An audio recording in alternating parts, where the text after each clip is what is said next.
hundreds of heavy machines digging up tons of soil and rocks over a huge area. Hundreds of other machines doing all kinds of different jobs. Record-breaking bridges are being built, with construction focused on minimizing the impact on the environment. For thousands of hours, builders have been erecting massive hubs that will soon handle the transfer of cargo between different types of transport.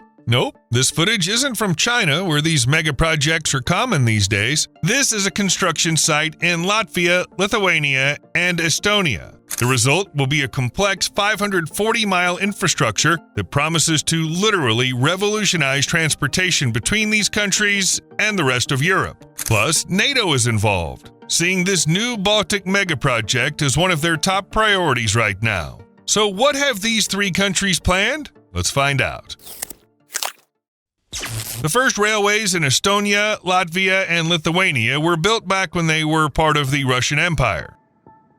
After these countries broke away from the empire, they worked on upgrading their railway networks, but it didn't last long. Soon, the Baltic neighbors became part of the Soviet Union, which rebuilt the tracks again to fit its own needs. In the early 1990s, Lithuania, Latvia, and Estonia broke away from the USSR and began an intensive, all-around integration with Europe. But it came with huge challenges. When it came to rail transport, the countries found themselves cut off from their European neighbors, since the railways they inherited from the Soviet Union didn't match EU track standards at all. Look, in the Baltic states, most of the railway tracks still have a 5-foot gauge. Meanwhile, the standard gauge for European railroads is 4.7 feet. Sounds like a small thing, but in reality, it's a big issue. Trains, obviously, can't just adapt on the go. As a result, all trains going from the Baltic states to Europe and back are forced to stop at reloading points on the Lithuanian-Polish border, where the wagons are taken off one track and mounted onto another.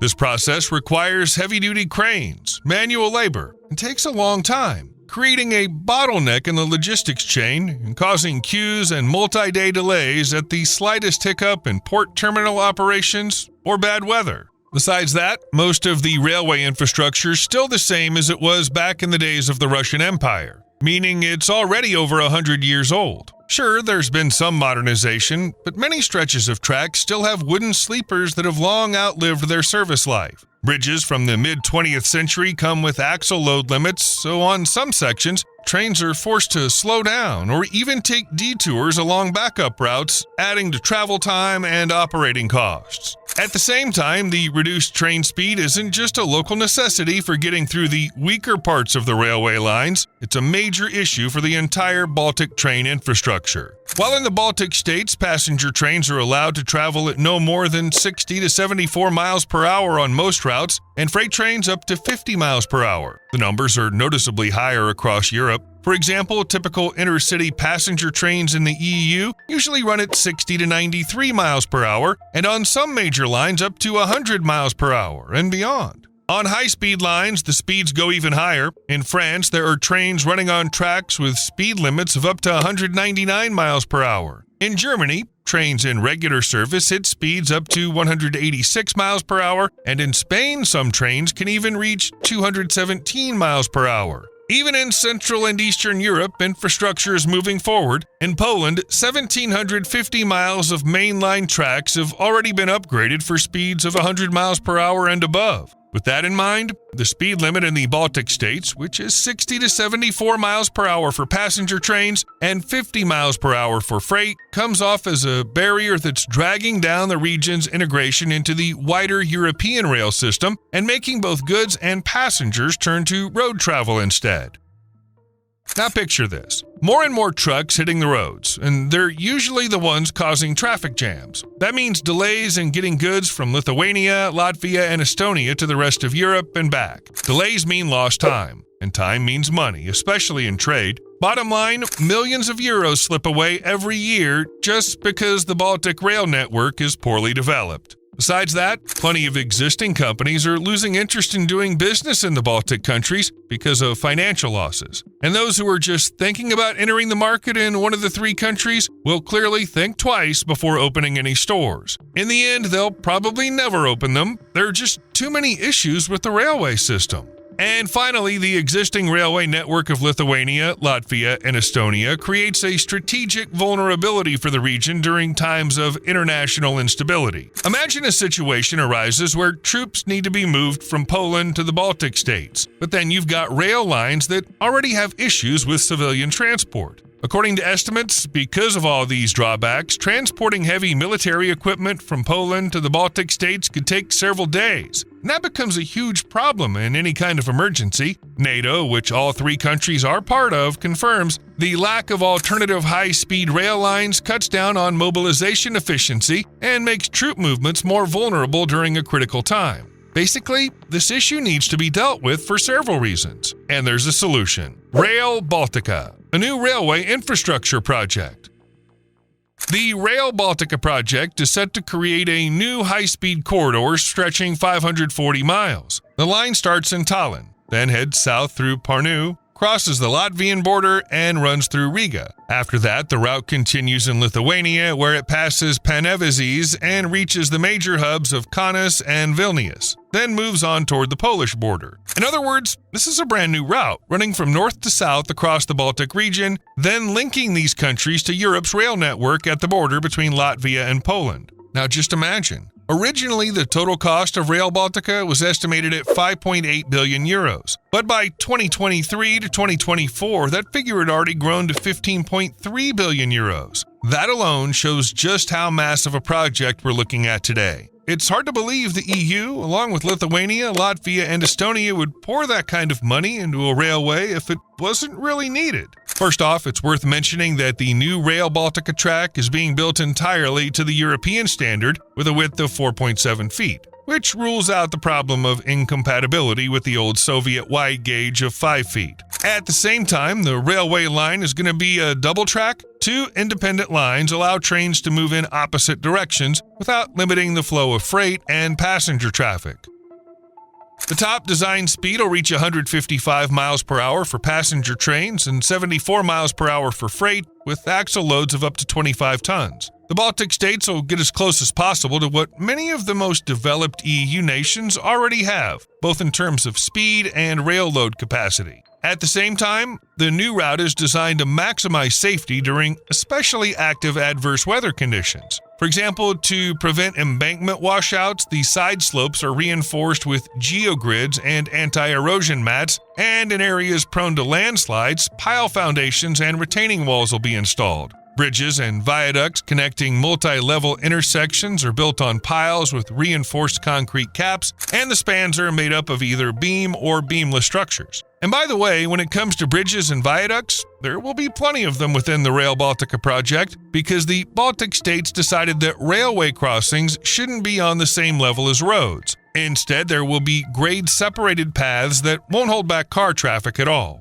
Besides, the landscape doesn't exactly make it easy to build a route without complex bridge structures. There are spots where builders have to cross rivers, lakes, and other uneven terrain. Rail Baltica's technological status meets the latest European standards. The traffic control system on Rail Baltica will be based on the European Rail Traffic Management System Level 2. This means there will be a continuous two-way data exchange between the locomotive and the control center via a digital radio channel. To get a sense of its scale and relevance, the system is already running on more than 80,780 miles of track in Europe, and no one complains because it's a reliable safety standard. To speed up operations, a fiber optic network is laid along the line, providing a communication channel for remote video monitoring and track diagnostic systems. Stationary video cameras in key tunnels, on bridges, and at road crossings will continuously send footage to central monitoring stations where AI algorithms will analyze the condition of fastenings, sleepers, and ballast, identifying defects down to 1/10 of an inch. The advanced route that provides Lithuania, Latvia, and Estonia with everything they need to meet European standards is already genuine progress. But it's not the whole story, since alongside the railway, other infrastructure is also being developed as part of the project. The plan calls for 3 multimodal freight terminals, each designed to ensure hassle-free container handling between maritime and rail transport. Besides that, the project includes 7 international passenger stations with the possibility of future expansion through regional stops and integration with airports and ports. Special attention is given to infrastructure in big cities. For instance, in Riga, the airport station will be a building featuring glass lobbies and a bridge over the highway, making it possible to transfer directly from plane to train. It's important that the European Union keeps a close eye on environmental protection when carrying out any infrastructure project like this. Naturally, all those tons of dug-up earth, clearing the land for building, and the heavy use of machinery aren't exactly a treat for nature. With Rail Baltica, they're obviously careful to keep nature's damage to a minimum. So, as part of preparing for the construction to assess nature's impact, broad ecological and biological research was done under the leadership of several universities. As a result, the migration routes of large and medium mammals, bats, and rare bird species were studied, which led to the conclusion there are animals on the future project site, they need protection, and solutions for that protection are also available. For example, as part of the project, eco-bridges and tunnels are laid out on certain sections. These crossings allow amphibians, rodents, and reptiles to move safely under the paths without the risk of getting hurt for any reason. If you follow our channel, you probably know about Natura 2000. It's the largest coordinated network of protected areas in the world, covering the most valuable and endangered species and habitats in the European Union. It's a key part of the EU's efforts to preserve biodiversity, and it's called the largest for a reason. Even Rail Baltica had to go through Natura 2000 areas. Because of this, for example, they had to design a bridge like this over the Neris River. Once finished, it'll be 4,950 feet long, which will make it the longest in all the Baltic countries. However, we're not here for records. The bridge will go through Natura 2000 land, so what really matters is how the builders pull off building it with the least possible harm to nature. To prevent any effects on the river's biodiversity, work in the water protection area won't happen during fish migration and spawning. Plus, the bridge design avoided invasive solutions in the riverbed. Supports won't be set in the water, and there'll be as much as 490 feet between supports above the river. And there will be several such spots in the Rail Baltica project, even if none of them are record-breaking structures. Animals, just like people, don't take well to loud noises, so protecting against train noise is one of the top priorities for those working on Rail Baltica's development. To keep noise levels down along the Rail Baltica corridor, detailed acoustic modeling is done right from the start to pinpoint the spots where noise goes over the legal limits. On these stretches that are currently under construction, they're putting up different types of modular noise barriers. Earthen embankments, timber panels, clear sections made of tempered glass, and sound-dampening structures from recycled materials, standing up to 13 feet tall and running for over 1.8 miles in the most noise-sensitive spots. A tiered belt of tall trees and bushes is being planted next to the screens to soften residual noise and act as an extra green corridor. Vibrations are another problem that bother both people and animals, but they've done their best to fix that too. To reduce the impact, they use vibration dampers under the sleepers and special mats to cut down on the spread of vibrations within 100 to 164 feet from the track center line. As of now, the Rail Baltica project is in full swing, with major construction of the main line underway in all three Baltic nations. By mid-2025, around 100 miles of track and supporting infrastructure will already be actively under construction. That's about 18% of the total 540-mile route.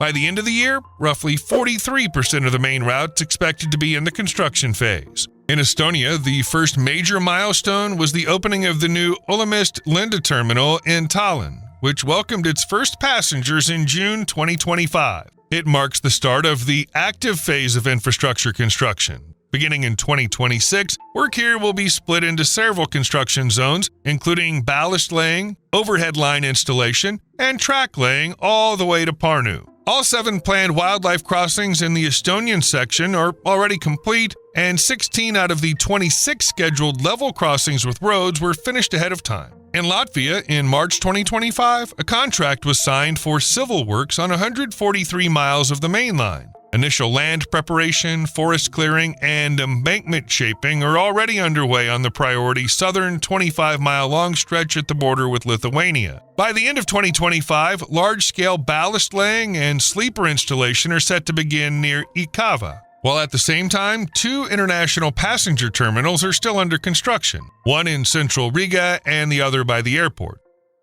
In Lithuania, the bulk of the work is focused on the stretch from Panevėžys to Kaunas. 28 miles of earthworks and concrete structures are already underway, and the tender for an additional 7 miles is expected to close by the end of summer 2025. This year's plans include another 35 miles of groundwork and 17 miles of track superstructure. Recently approved designs for the bridge over the Neris River are helping speed things up. Meanwhile, prep work is underway for regional stations and service depots in Kaunas and Panevėžys. All in all, the Rail Baltica project is well underway. They've even set a completion year, 2030. With projects this ambitious, deadlines almost always sound unrealistic, but there's reason to believe the Baltic countries and the EU will be pushing hard to get Rail Baltica built as fast as possible. The benefits are just too big to ignore. Rail Baltica will connect the Baltic states with the rest of Europe through a unified standard, removing the bottleneck of the northeastern corridor and ensuring seamless integration of Estonia, Latvia, and Lithuania into the EU transport network. The project will close a gap in the pan-European TEN-T network, allowing cargo and passengers to move freely from Helsinki through the Baltic states to Central Europe and farther down to the Mediterranean without the need for transfers and long delays.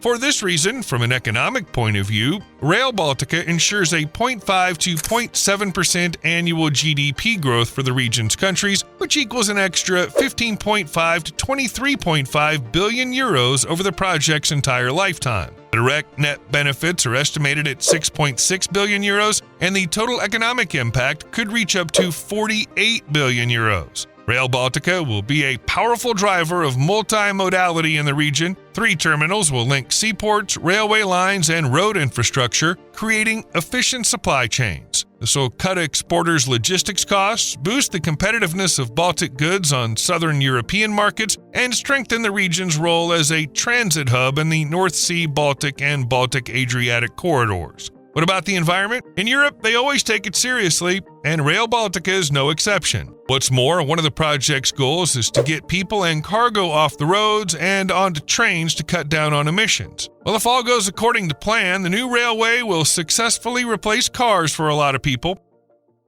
So, according to the reports, by 2050, Rail Baltica will be cutting CO2 emissions by a massive 400,000 tons a year. At the same time, experts even calculated the financial benefit of such emission cuts. From the end of construction until 2105, it'll amount to between 2.3 and 3.1 billion euros. Besides that, Rail Baltica will save lives. Yes, this really stands out as one of the benefits the new route can bring. The thing is, the number of accidents involving freight trucks keeps going up. That's directly connected to the fact that since the rail system is so inconvenient, more and more cargo has to be transported by road. More traffic on the roads means more accidents. With the new route coming up, as we've already mentioned earlier, they're planning to move people and cargo onto the railway, which overall is much safer. The project papers even mention the number 400. That's how many people they aim to save in the first 30 years once Rail Baltica starts running. And finally, one of the most important advantages in these uncertain times, from a security standpoint, Rail Baltica will boost NATO's military mobility. A unified standardized track gauge and high speeds will allow quick transfers of troops and equipment from Central Europe to the alliance's eastern flank, minimizing the corridor's vulnerability to disruptions and sabotage. Some experts say this is the only reason Rail Baltica was started. Hardly any of us know for sure whether that's true or not. However, even if it is, the people behind it made sure Rail Baltica would bring tons of benefits, not just for military purposes, but also for ordinary people and companies from the Baltic states and the whole EU.